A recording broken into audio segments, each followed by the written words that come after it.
Marilah kita segera siapkan hati untuk mendengarkan renungan yang akan dibawakan oleh Romo Yuki dengan tema mendoakan jiwa-jiwa di purgatorium. Ya Romo, dipersilakan Romo. Baik, terima kasih, Pak. Saya share PowerPoint yang sudah saya siapkan. Apakah di sana nampak? Ya sudah Romo. Baik.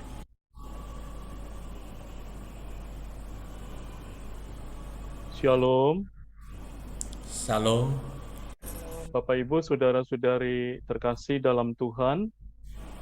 Seperti Pak Gunawan sudah sebutkan tadi, saya mengajak kita semua merenungkan tentang doa-doa kita bagi jiwa-jiwa di purgatorium. Dan khususnya tradisi Tionghoa mendoakan arwah leluhur.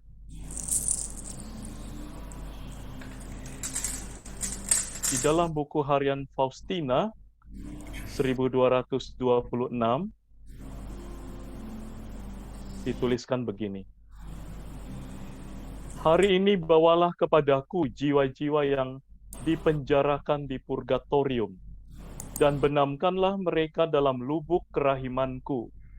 Biarlah banjir darahku menyejukkan mereka yang kepanasan. Semua jiwa ini sangat kukasihi. Mereka sedang melunasi hukumanku yang adil. Engkau memiliki kekuatan untuk meringankan mereka. Ambillah segala indulgensi dari kasana gerejaku, dan persembahkanlah semua itu demi mereka. Oh, kalau saja engkau tahu siksaan yang mereka derita, engkau akan terus-menerus mempersembahkan bagi mereka kemurahan hati dan melunasi hutang mereka kepada keadilanku. Inilah sabda Yesus kepada Santa Faustina. Lalu apa jawab Faustina dalam buku hariannya?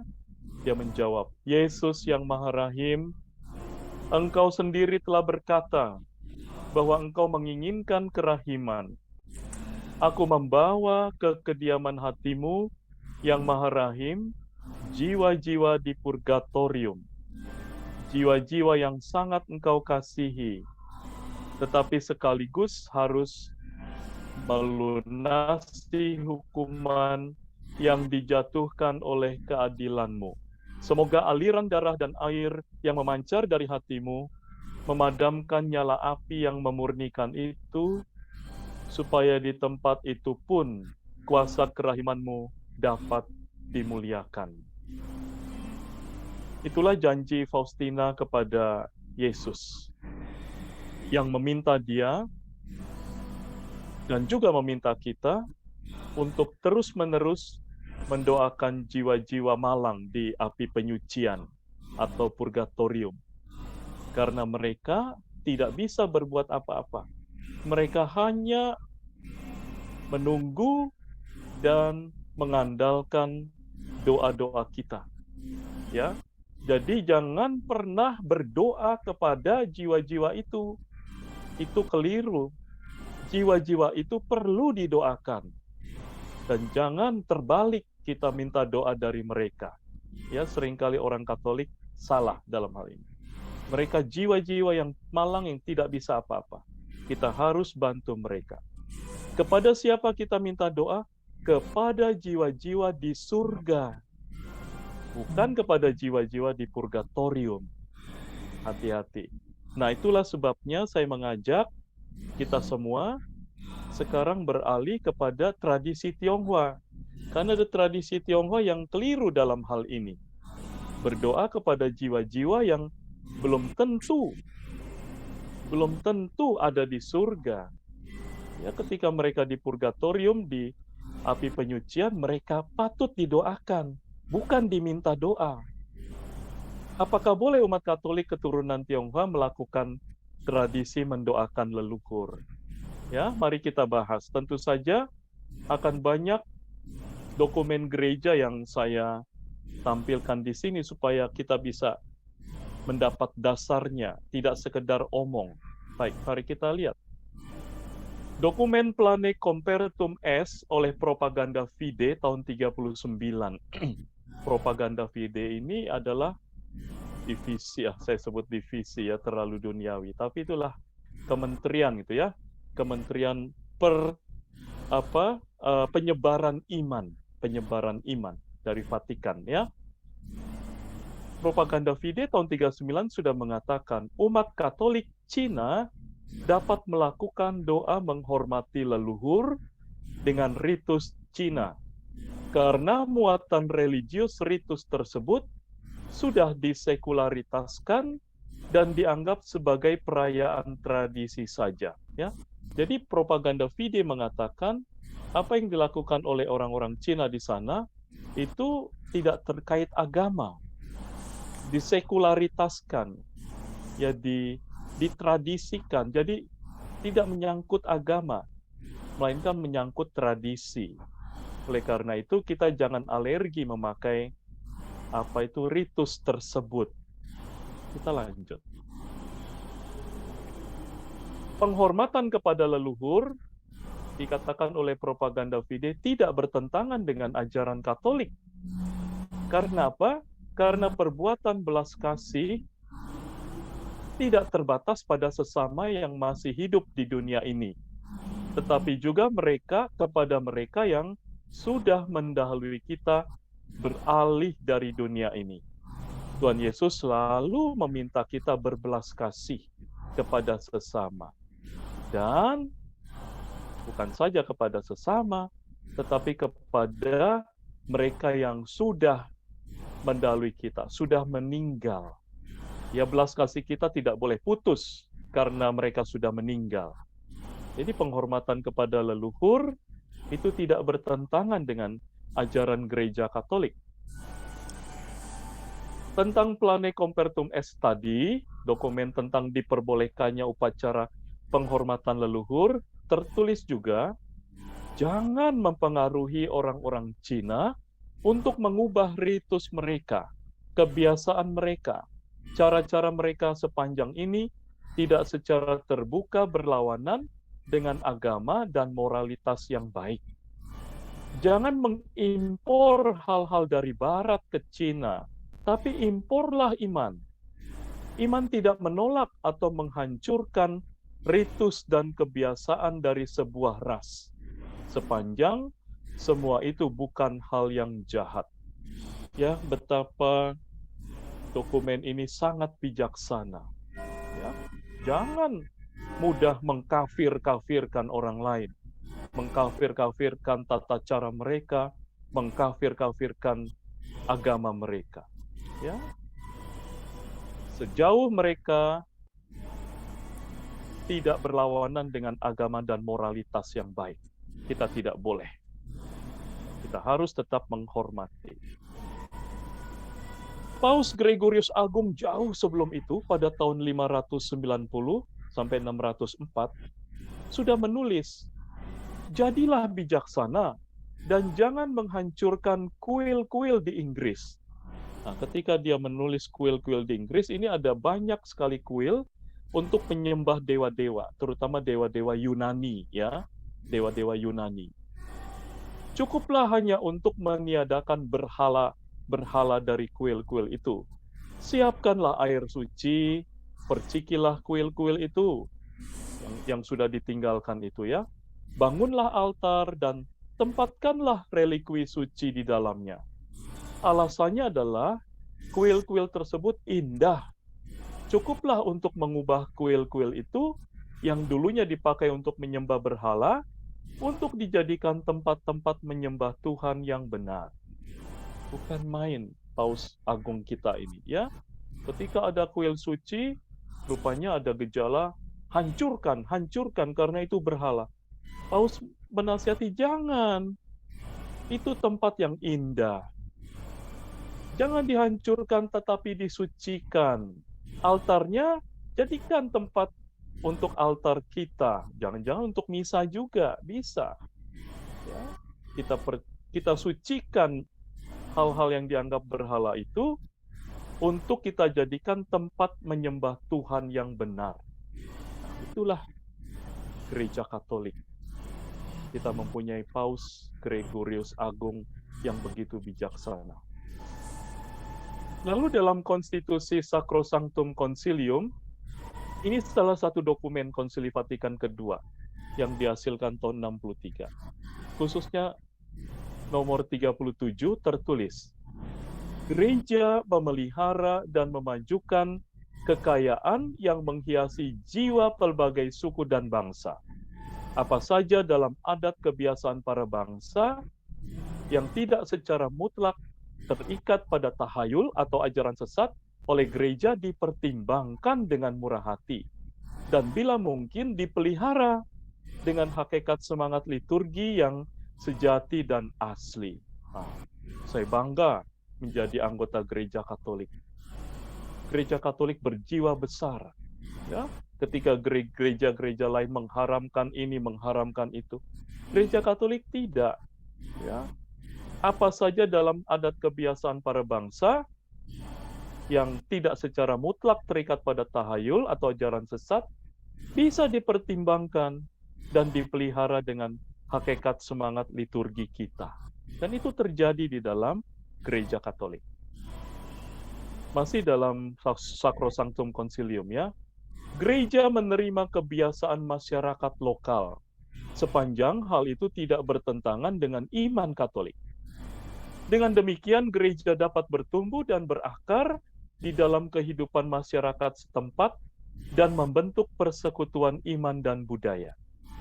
Prinsip ini sejalan dengan apa yang diajarkan oleh Konsili Vatikan kedua tentang hubungan gereja dengan agama-agama non-Kristen.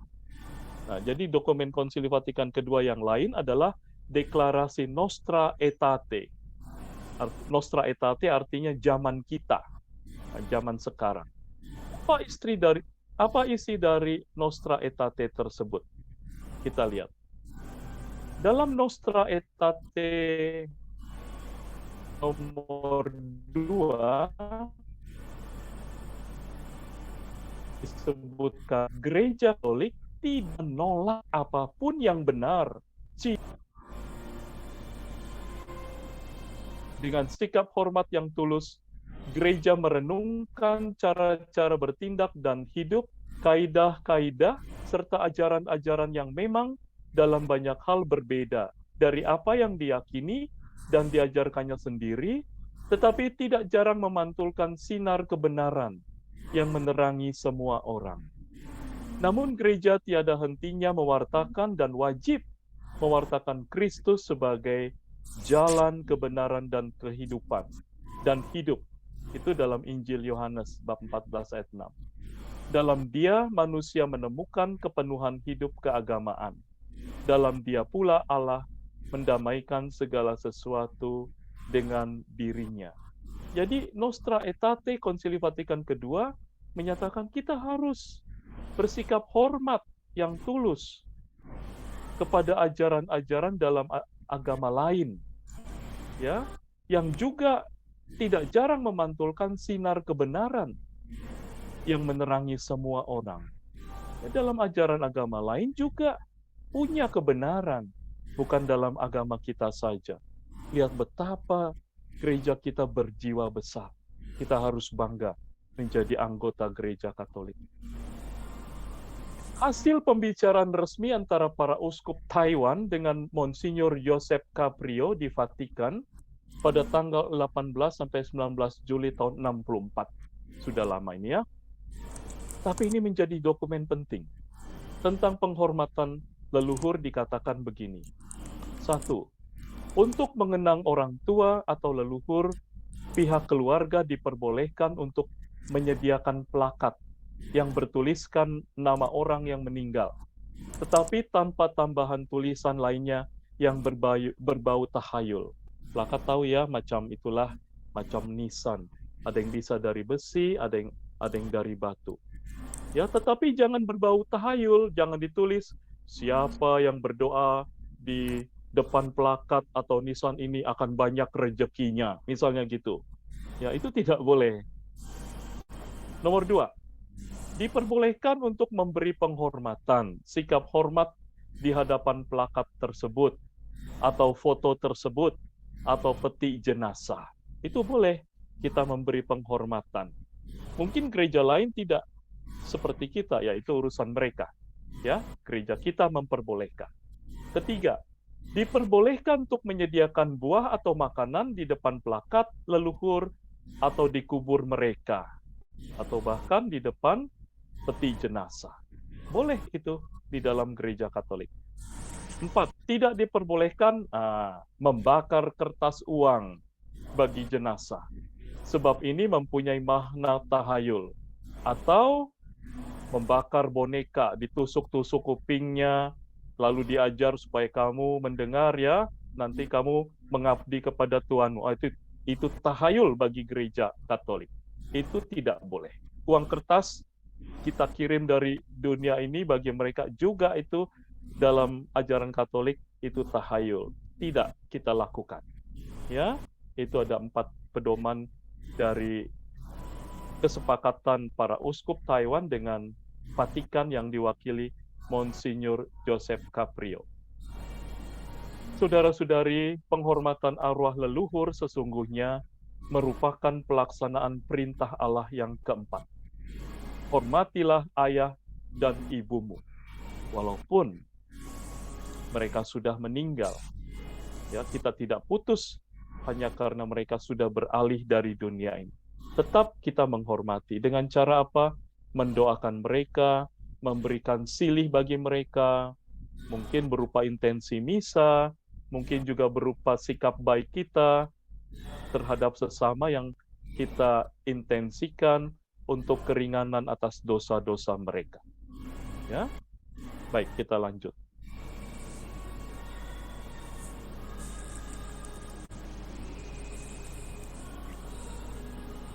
Bentar ya, bentar. Penguburan dan penghormatan jenazah dengan memberikan sajian makanan ternyata diajarkan dalam kitab suci. Ada di dalam kitab suci. Dalam kitab Baruch bab 6 ayat 26 disebutkan di sana, persembahan-persembahan ditaruh di depan mereka seperti untuk orang-orang mati.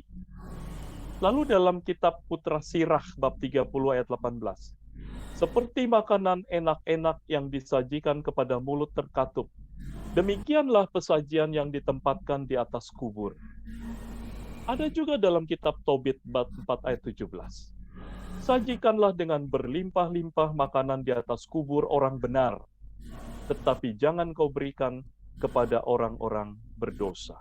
Ya, jadi ada dasarnya dalam kitab suci untuk kita, misalnya menaruh bunga kah, buah kah, makanan kah, bagi mereka yang telah meninggal. Ya, tidak bertentangan dengan kitab suci.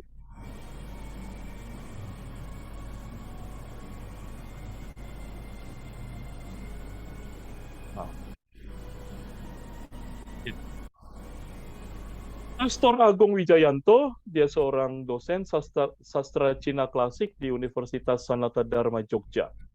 Beliau mengatakan, penghormatan dengan batang dupa bisa dilakukan oleh imam di depan altar.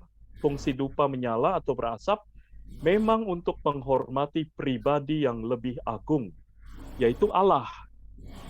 Namun bukan untuk jenazah. Ya, tidak ada pastor membakar hiyo seperti gambar untuk jenazah, tapi untuk Allah. Sedangkan untuk jenazah hanya boleh didupai sebagaimana lazimnya liturgi pemberkatan jenazah. Ya, jadi memang tradisi Tionghoa, hiyo itu diangkat ke atas untuk memuja Allah atau memuja pribadi yang lebih agung. Dalam hal gereja kita adalah Allah yang maha agung. Dan tentu saja selalu disimbolkan dengan Kristus yang tersalib. Penempatan buah-buahan dianggap sejajar dengan penempatan bunga di makam leluhur. Ya, jadi buah-buah itu tidak alergi ditempatkan. Bunga dan buah kan setara, ya, hasil dari tanaman. Bunga dan buah merupakan puncak adanya pertumbuhan suatu pohon. Ini menandakan hasil akhir penyelamatan, yaitu hidup bahagia abadi. Memang gereja Katolik kaya dengan simbol-simbol. Dan kali ini mengambil simbol bunga dan buah. Karena mereka adalah puncak adanya pertumbuhan dari suatu pohon. Harapan dengan menempatkan bunga dan buah ialah semoga kita pun bisa memetik buah penebusan Kristus, yaitu hidup bahagia abadi. Dan semoga almarhum sudah memetik buah penebusan Kristus itu juga. Itulah sebabnya kita menempatkan bunga atau buah di depan jenazah. Itu diperbolehkan. Almarhum Pastor Bosco Dakunya Ordo Karmel, ini dosen saya yang terkasih, ya sudah meninggal. Saya belajar liturgi dari beliau. Beliau mengatakan, selalu diizinkan mendoakan arwah dengan budaya apapun termasuk budaya Cina. Dan harus diakui, simbol-simbol yang dipakai oleh budaya Cina begitu rumit. Antar suku pun berlainan. Padahal banyak sekali. Kita kenal ada Hakka, ada Teochew, ada Hokkien, dan sebagainya. Suku itu pun lain-lain tata caranya. Maka diminta keluarga berkonsultasi dengan imam yang akan memimpin upacara. Simbolnya harus dimaknai secara Katolik, seperti halnya pada bunga dan buah itu. Biar bagaimanapun upacara penghormatan leluhur menurut iman Katolik tidak persis sama dengan penghormatan menurut tradisi Cina. Sebab menurut ajaran iman Katolik, penghormatan kepada leluhur tidak terpisah dari penghormatan kepada Allah Trinitas yang menciptakan, menyelamatkan, dan menguduskan orang yang sedang kita doakan. Dan penghormatan tertinggi tetap hanya diberikan kepada Allah. Nah, ini hati-hati, yang kita berdoa memberi penghormatan kepada Allah. Jangan memohon kepada orang mati. Ya, kecuali tentu saja mereka yang sudah di surga itu Santo Santa, kita bisa minta doa-doa mereka. Sikap hormat dapat diberikan kepada yang meninggal, umumnya dengan menundukkan kepala. Namun sikap penghormatan tertinggi, yaitu doa dengan memegang batang dupa atau hio, dilakukan oleh imam saja. Untuk menghormati Tuhan, dan bukan untuk menghormati jenazah. Pemahaman ini juga mendasari mengapa plakat nama orang yang meninggal tersebut juga tidak berdiri sendiri, melainkan selalu disertai salib untuk menggambarkan bahwa janji kehidupan kekal itu diperoleh atas jasa pengorbanan Kristus di kayu salib. Ya, semuanya kita satukan dengan pengorbanan Kristus di kayu salib. Nah, ini sekarang kita masuk pada tradisi yang sangat populer, tradisi cengbeng atau ziarah kubur. Selain mengenang dan memuliakan orang tua atau leluhur yang sudah meninggal, tradisi cengbeng juga sebagai sarana berkumpulnya saudara, kerabat, dan anak-anak para warga keturunan, meskipun mereka sudah berbeda agama dan keyakinan. Ya, ini dari mana-mana datang anak cucunya, lalu membersihkan kubur dan malam hari berkumpul bersama keluarga.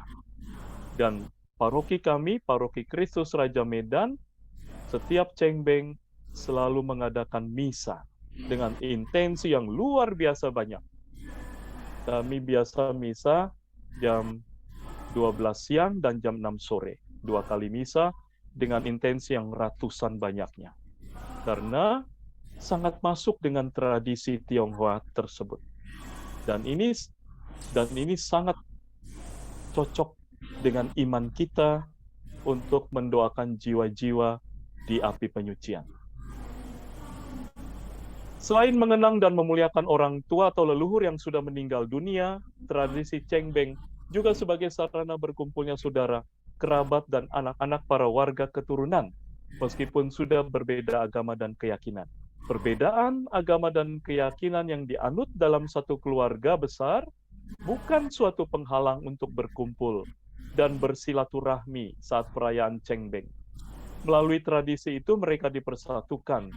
Bahkan keluarga, saudara, dan kerabat yang dari luar negeri juga sering menyempatkan diri pulang memuliakan leluhurnya saat digelar Cengbeng. Puncak Cengbeng jatuh setiap 5 April. Akan tetapi masyarakat keturunan Tionghoa sudah menyambut sekitar 2 pekan sebelumnya. Ini karena prosesi tradisi tersebut tidak hanya sekedar berdoa, namun juga membersihkan dan mempercantik makam leluhur, makam orang tua kita. Cengbeng merupakan satu-satunya momentum untuk mengunjungi makam leluhur dan berdoa bagi orang Tionghoa, ya. Dan Cengbeng itu bukan sembahyang keagamaan, melainkan tradisi, tradisi orang Cina, ya. Seperti tadi sudah dijelaskan di awal, ini tradisi dan tidak terikat pada kepercayaan apapun. Tradisi orang Cina.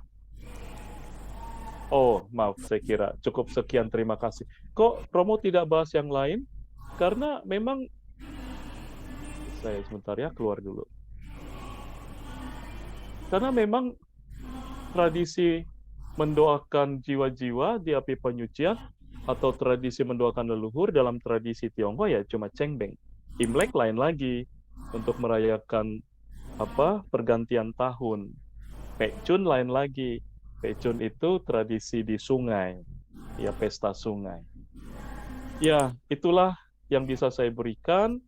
Jadi saya menghubungkan buku harian Faustina 1226, yaitu berdoa bagi jiwa-jiwa di api penyucian dengan tradisi mendoakan leluhur, khususnya bagi para keturunan Tionghoa yang hadir di sini.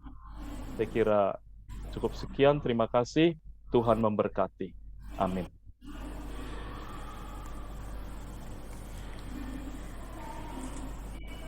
Ya, terima kasih pada Romo Yuki yang telah memberi pengajaran mengenai bagaimana caranya kita beradaptasi di dalam keluarga Tionghoa.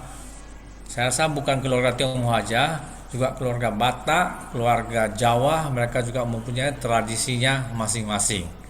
Tapi dari keterangan Romo tadi itu jelas itu Gereja Katolik mengizinkan kita menghormati tradisi ini sejauh itu tidak merupakan satu tahyul ataupun hal-hal yang berbau kejahatan.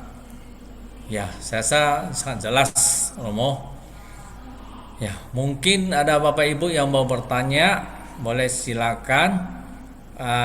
Sebentar saya lihat chat dulu ya. Baik, ini ada berapa pertanyaan di chat, Romo? Yang satu tidak dijelas dari mana ini ya. Bagaimana menurut Katolik untuk mengkremasi jenazah? Boleh atau tidak? Romo, terima kasih. Jelas boleh. Ya, sudah begitu banyak orang Katolik yang dikremasi. Silakan datang ke Oasis Tangerang, ya, yang didirikan oleh para uskup di sana. Itu ribuan sudah abu yang disimpan di sana. Jadi jelas tidak dilarang dan tidak bertentangan dengan iman Katolik. Tetapi memang Katolik masih melarang ketika sudah dikremasi, lalu dibawa ke tengah laut, lalu dihambur-hamburkan gitu. Nah, itu tidak boleh. Tidak boleh. Jadi tetap harus bersatu. Kalau mau ditenggelamkan bersama dengan gucinya yang disegel, ditenggelamkan ke laut. Tidak boleh dihambur-hamburkan begitu. Ya, karena tetap harus satu kesatuan, satu tubuh. Di dalam guci boleh dilarung di laut. Itu, Pak. Ya. Terima kasih, Romo. Pertanyaan selanjutnya berasal dari Ibu Julia. Pajang foto almarhum di meja doa di rumah. Meja doa ada patung Yesus, Maria, salib lilin, dan ada foto kerahiman ilahi juga. Bolehkah itu? Kemudian kalau Sangat boleh. berdoa di rumah saja tapi dengan makanan, setelah selesai makanan tersebut keluarga makan. Ya, pasang foto di meja doa, apalagi ada patung Yesus, ada kerahiman ilahi, sangat boleh, itu sangat mulia. Ya, artinya kita mempersembahkan orang yang kita cintai, yang kita lihat dalam foto itu kepada kerahiman Tuhan, sangat boleh. Kemudian apa tadi? Eh, Makan apa tadi, Pak? Maksudnya Saya setelah lupa. cengbeng itu mungkin berdoa, mungkin itu makanan Ya, persembahannya apalah apa boleh kita makan. bolehlah. Kita tidak, ya itu baik adanya. Silakan, jangan dibuang lah. Itu makanan orang miskin banyak yang kelaparan, kok makanan itu kita buang. Ya, ya. Ya. Kita menepis tahayul-tahayul yang kita dengar selama ini. Itu makanan yang dibeli dengan halal dan orang banyak yang tidak dapat makan. Ya, makanan di meja itu ya dimakan lah. Ya, dimakan. Ya, semoga menjawab ya Bu Julia. Pertanyaan selanjutnya dari Ibu Julia Ningsih. Kalau buah diperbolehkan, apakah makanan dan minuman juga diperbolehkan? Bagaimana dengan keyakinan makanan itu dimakan oleh arwah tersebut?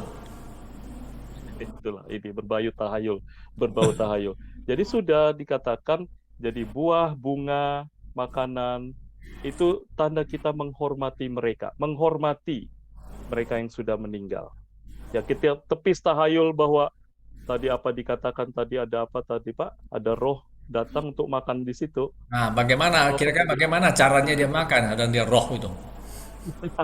Makanya ya kita tepis tahayul-tahayul macam itu. Jadi makanan itu suci adanya, ya kita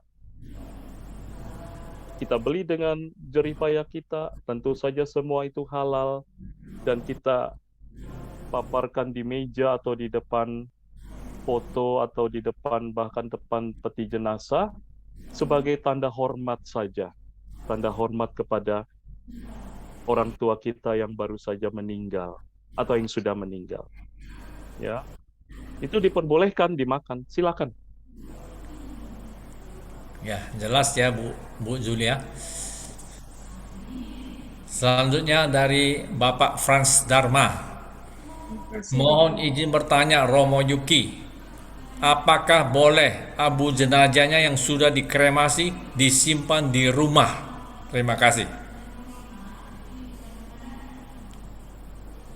Di Flores, mungkin ada orang Flores di sini, mohon maaf ya, bahkan juga sebagian Batak, itu kubur jenazah di dalam rumah langsung di bawah, di dalam rumah, di tengah-tengah rumah. Jadi memang tidak ada larangan dari gereja. Nah, kita kembali. Ketika sudah jadi abu, lalu disimpan di rumah, ya tidak ada halangan juga. Tapi kenapa harus di rumah? Itu yang saya heran. Ada kolumbarium, kenapa tidak disatukan dengan abu-abu dari saudara-saudara lain juga di kolumbarium? Tapi kalau ditanya boleh atau tidak, ya boleh. Tetapi ingat ya, ketika ada abu di sana, jangan lalu berdoa kepada abu, walaupun itu orang tua sendiri. Ya, jangan berdoa untuk iya, tapi berdoa kepada mereka yang sudah meninggal hanya ketika kita yakin mereka sudah di surga, yaitu Santo Santa. Ya, itu yang dikhawatirkan ketika ada abu di rumah, berdoa kepada abu. Itu yang dikhawatirkan. Tapi kalau soal boleh atau tidak, ya tidak ada larangan semua. Tidak ada larangan. Tapi sebaiknya di kolumbarium disatukan dengan saudara-saudara yang lain yang sudah menjadi abu, untuk bisa didoakan secara rutin di sana. Ya, gitu Pak. Wah, cukup jelas ya Pak Franz. Pertanyaan selanjutnya dari Ibu Regina. Romo, apakah di Katolik diizinkan pasang batang dupa hio pada saat upacara melayat orang yang meninggal? Melayat orang yang meninggal. Maksudnya ini ke tempat mungkin orang Tionghoa yang meninggal, Tidak. kita pasang hio untuk dia. Itu Jadi maksudnya. tadi sudah dijelaskan, hio diangkat hanya oleh imam untuk memberi penghormatan kepada Allah yang Maha Tinggi. Ketika di situ ada hio, ya sudah bakar, tancap saja. Tetapi kita harus berdoa dalam nama Bapa dan Putra dan Roh Kudus. Berdoa secara iman Katolik. Hionya ditancap saja, gitu ya. Lalu kan tadi sudah dijelaskan, memberi hormat dengan menundukkan kepala. Sesuai dengan dokumen gereja yang baru saja kita bahas. Mudah-mudahan masih ingat tadi ya. Hio diangkat oleh imam untuk, tentu saja di Indonesia ini jarang. Di Taiwan biasa terjadi. Itu untuk menghormati Allah yang Maha Tinggi, yang tentu saja dalam gereja salib Kristus. Ya. Tapi ketika ada di sini ada hio ditawarkan di depan jenazah, ya bakarlah, tapi ditancap saja. Kalau kita berdoa dalam secara iman Katolik. Gitu ya. Ya. Wah, terima kasih Romo atas penjelasannya. Ini yang banyak terjadi kesalahpahaman di sini memang. Baik, pertanyaan selanjutnya dari Ibu Yosefina. Menyambung sembahyangan dengan makanan. Pernah ada pendeta yang mengatakan dia bisa melihat roh bahwa makanan-makanan itu dimakan makhluk halus, dikunyah dan dilepehkan kembali. Wah, ini gimana nih jawabnya, Romo?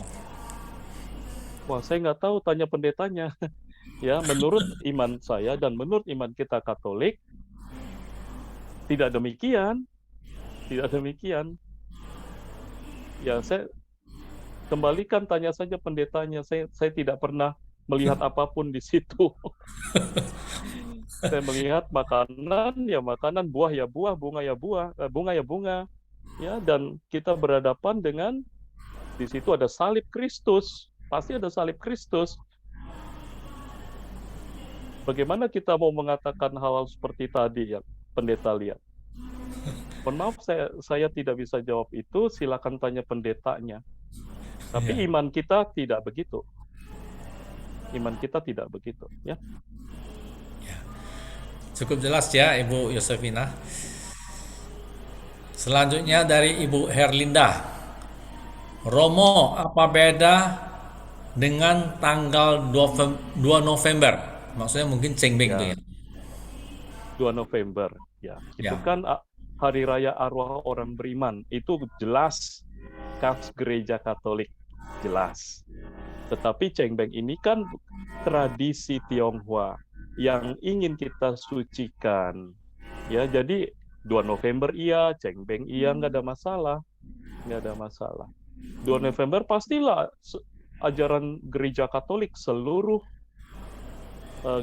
dunia merayakan 2 November sebagai hari raya orang beriman. Kita juga merayakan. Tapi orang Tionghoa mempunyai tradisinya seperti kita merayakan Imlek kan.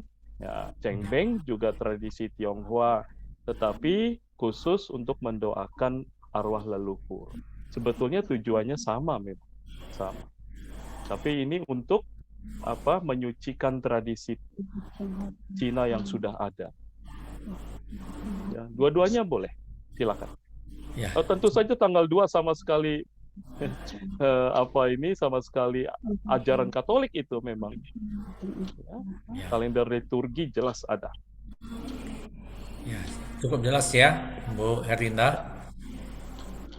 Dari Ing Ing, Romo, pernah ada imam yang bilang manusia dari debu kembali ke debu, Apakah atribut penghormatan bukan abu.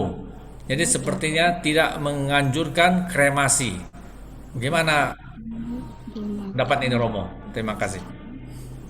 dapat digunakan secara Kremasi dari, apakah menyalahi prinsip dari debu ke debu kremasi itu?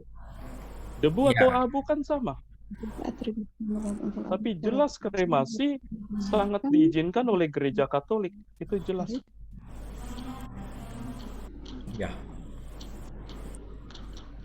Oke ya Bu Inging, Mungkin saya hanya mengatakan mungkin yang mendengar ini salah tafsir tentang kata-kata pastor tersebut mungkin. Tapi jelas kremasi sangat diizinkan oleh gereja Katolik. ya, Tidak jelas ya. bertentangan dengan iman, tidak. Ya, baik Romo, jelas ya Bu Inging ya. Kembali lagi dari Bapak Frans Dharma. Oh, ini cuma ucapkan terima kasih kepada Romo Yuki atas penjelasannya. Terima kasih juga dari Ibu Yosefina. Kemudian ini Terima kasih kembali. mungkin ada pertanyaan dari Disianto. Dionysius. Adat Jawa mendoakan atau memperingati arwah ditentukan dengan waktu. Misalnya 3 hari, 7 hari, 40 hari, dan seterusnya. Bagaimana Romo menurut ajaran Katolik? Ya, betul. Ajaran Katolik juga punya tradisi yang kuat mendoakan arwah 7 hari, lalu setelah 7 hari berapa? 40 hari, 40 hari, lalu 1 tahun, 100 hari, lalu Romo. 3 tahun. 100 hari, ya. Betul, itu tradisi, terpengaruh tradisi Jawa yang saya kira, yaitu tadi kita sudah membahas bahwa apa yang tradisi yang tidak bertentangan dengan iman bisa kita pakai di dalam gereja. Dan dalam hal ini tidak ada yang bertentangan dengan iman Katolik, tidak ada. Bahwa tradisi itu dari Jawa, ya silakan diikuti tradisi itu. Dan itu sesuatu yang mulia. Intinya kan mendoakan arwah jiwa-jiwa di api penyucian. Itu intinya. Ya, cukup menjawab ya, Ibu Lisianto. Dari Ibu Paulina Seko, apakah atribut penghormatan untuk arwah secara tradisional dapat digunakan bersamaan dengan perayaan Ekaristi Suci? Oh, saya kurang jelas apa pertanyaannya. Ya. Saya juga tidak mengerti apa atribut tradisional itu apa. Atribut penghormatan untuk arwah secara tradisional dapat digunakan bersama dengan perayaan Ekaristi Suci. Aku tidak jelas pertanyaannya, Bu Paulina. Mungkin nanti bisa langsung bertanya ya, buka mic-nya ya. Kita lihat dulu. Ya, baik, sudah habis pertanyaan. Ibu Paulina mau buka mic-nya, silakan langsung bertanya. Bu Paulina Seko, persilakan. Ya, selamat malam Romo. Malam, Bu, ya. Ya, karena saya pernah mengikuti acara peran Ekaristi untuk orang meninggal karena ada beberapa orang dari keluarga itu yang belum Katolik. Jadi mereka bersikeras sekali pasang lilin secara perayaan Ekaristi di meja, mereka juga ingin hiyo juga dipasang, Romo. Lilin merah itu juga dipasang untuk itu, tapi dari beberapa kami yang Katolik, sebelum kami sampaikan ke Romo, ya kami tidak mengizinkan itu karena Ekaristi Suci Gereja Katolik hanya ada lilin kita, terus ada segala ritual persembahan. Karena beberapa anaknya bersikeras, akhirnya mereka tidak jadi masuk dalam Gereja Katolik karena marah karena kami tidak izinkan untuk liturgi Ekaristi, tidak boleh masuk dengan tradisi-tradisi karena liturgi Ekaristi ini menurut Gereja Katolik sudah ditetapkan. Apakah itu kami salah atau bagaimana, Romo?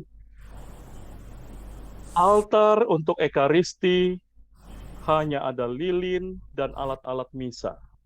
Ketika tadi ada orang yang memaksa itu, silahkan bikin meja yang lain.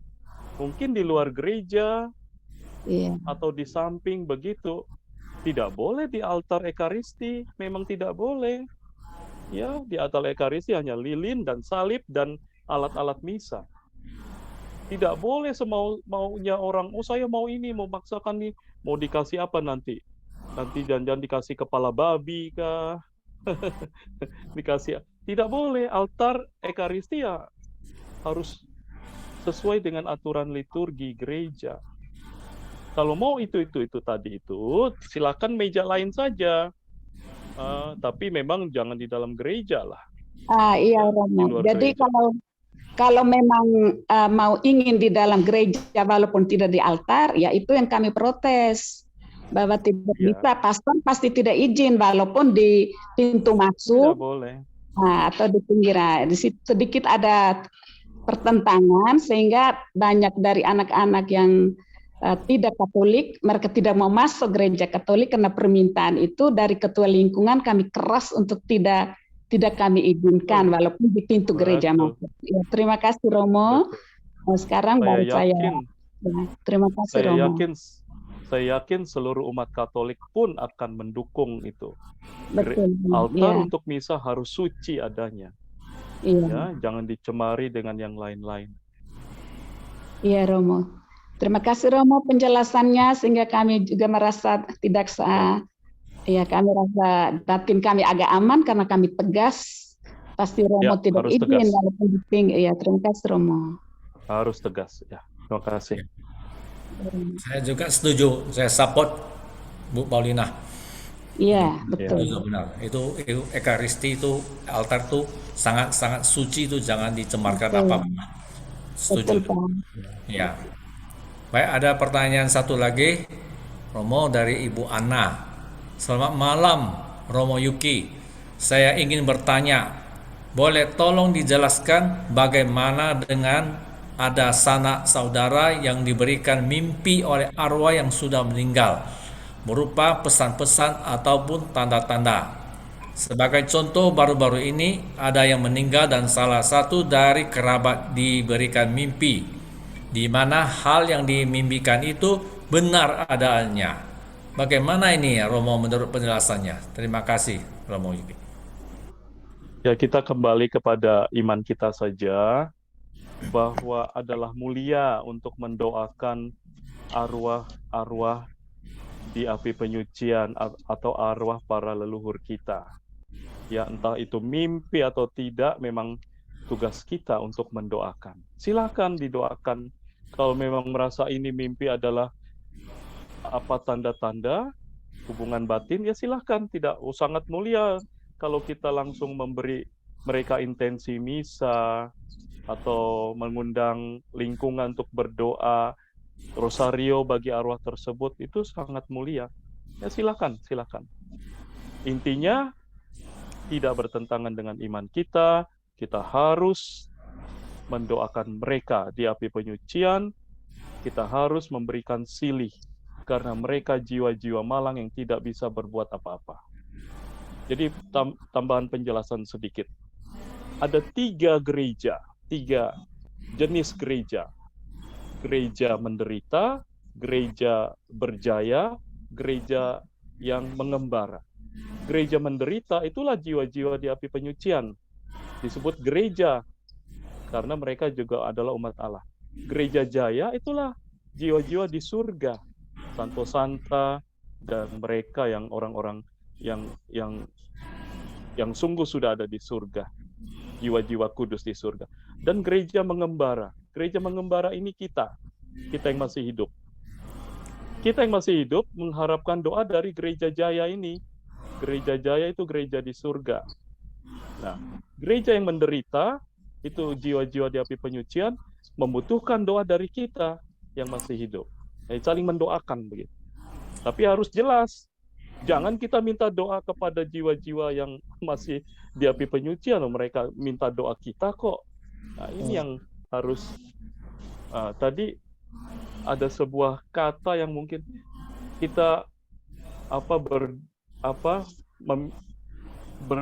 meminta doa dari jiwa-jiwa di api penyucian. Oh, tidak boleh, karena mereka membutuhkan doa kita. Kita harus memberi mereka silih bagi pengampunan atas dosa-dosa yang masih melekat. Hanya kita yang bisa, mereka tidak bisa. Gitu ya, terima kasih. Ya, itu tadi mungkin itu pengertiannya satu Romo. Maksudnya itu jiwa-jiwa yang sudah kita doakan itu dia sudah masuk ke surga, dia akan menjadi pendoa untuk kita. Pasti sudah di Ah, gereja surga. Sudah di surga. surga. Nah, itu maksudnya begitu. Bukan bukan yang Ya, masih di api penyucian, maksudnya yang sudah ya. kita doakan kan itu mungkin satu hari dia akan lolos dari api purgatorium untuk menuju ke surga. Di surga dia baru kita mohon doakan kita itu mungkin kira-kira itu maksudnya, Bro. Memang begitu. Ya. Ya. Baik. Ini ada siapa lagi ya? Ada satu lagi ya. Ini mungkin bisa dua pertanyaan lagi ya. Saya mau nanya, Dari boleh nggak Pak Gunawan? Oke ya, sebentar ya. Ini ada satu chat saya baca dulu ya, Bu. Ini namanya suara Bu Nini ya dari Iya, NKK ya. Iya, bentar ya. Ini dari Ibu Walaupun Julia ini Ningsi. waktunya sudah lewat ya. Ya, ini sebentar lagi ya. Waktunya sudah lewat ya. Ini tinggal berapa menit? Tinggal 2 menit ini. Ya. Apakah jiwa orang yang meninggal masih di bumi sampai 40 hari, Romo? Iman kita tidak mengatakan begitu ya. Jadi kisah tentang apa ini Lazarus ya itu langsung di pangkuan Abraham itu tidak mengembara berjalan-jalan di bumi lagi. Ya, tidak. Jadi iman kita mengatakan ya jiwa yang sudah meninggal ya menuju Allah ke sana. Menuju Allah. Jelas ya, Tidak Bu mengembara. Ningsi. Baik, ini pertanyaan terakhir dari Ibu Nini. Dipersilakan langsung aja Bu Nini. Terakhir ini ya, kita menutup acara makasih, sesi tanya jawab ini. makasih Ini Pak Gun. ya. Selamat malam Romo. Saya mau nanya Ya, tadi selamat kurang malam. jelas. Disekularitaskan itu apa, Mo? Ya, tadi memang ada disekularitaskan, artinya diduniawikan, artinya dilepas dari ikatan